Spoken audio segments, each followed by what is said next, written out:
Hello. Welcome back to FantasyGate headquarters. I'm your Commissioner St. Shelldog with a weekly update. Before I get into last week's recap, I would like to give you an update on the high points prize for the first high point scoring period. Week 4 will be the end of that prize scoring period, and this update is brought to you by you all. Everyone has paid their dues for the year. Thank you very much. That means when I start having to pay out after this week, I'm just paying out of the league coffers. Right now, it's Shitty Piece of Poop in charge with 392.74 points. For you mathematicians, that's nearly 131 points per week. Very well done. She is followed closely by You Can Luck Goff and OBJYN. Both of them trail by roughly 39 points. Then First and Goal trails by 43.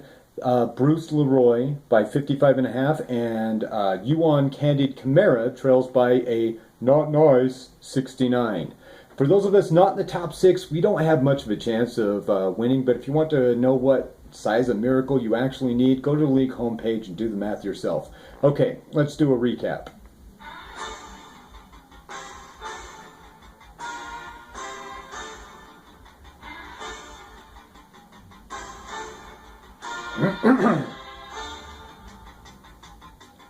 We kick off this week with a match between one of the league's 0-2 teams, Elementary My Dear Watson, going up against the Fantasy Knights. Both teams had big weeks from their quarterbacks and DSTs, with the Elementarians holding a 33-point edge going into Monday night. Not so fast, say the Knights. Both of my running backs and my tight end are playing in that game. Not so fast, say Adrian Peterson, David Montgomery, and Bernie Davis, who came up short. First win for Dear Watson. Another winless team, predictably a shitty piece of poop, faced off against the Run and Hide Bitches. With nearly all poop players going on Sunday afternoon and the ones playing in the AM looking shitty, doesn't look good. Those afternoon players then exploded, led by Russell Wilson, who put up a league-high 53. A respectable performance by the Hives, led by Juju and Green Bay defense, but the Poopsters finished with a league-high 165 points in their first W. Another team hoping to notch its first win was Yuan Candid Chimera, squaring off against Elway's Way. This one-sided affair was epitomized by the Tampa Bay wide receivers, one on each side. Evans going off for the candid ones and Godwin being candidly bad. All but one of the Elway starters underperformed projections, while nearly all on the opposing side exceeded them. Kamara put the icing on the cake of this team's first win on Sunday afternoon, and everyone is off the schneid. This week's edition of the Toilet Bowl was between First and Goal and frequent contributor Feeling Dangerous. For the second week in a row, that team was involved in the lowest scoring contest. They still had a shot on Monday night. All that had to happen was for the Washington football men to put up a decent show versus the Bears defense. And that escalated quickly.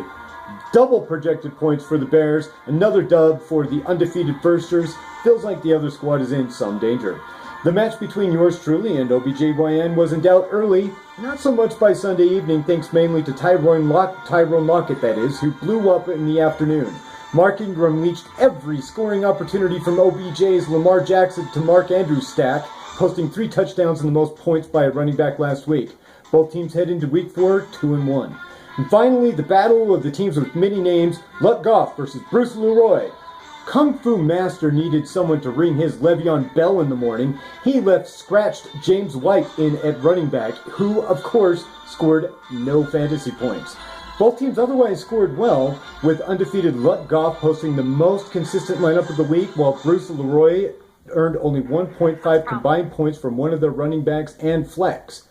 Okay, that's it for this week. Until next time, bite me.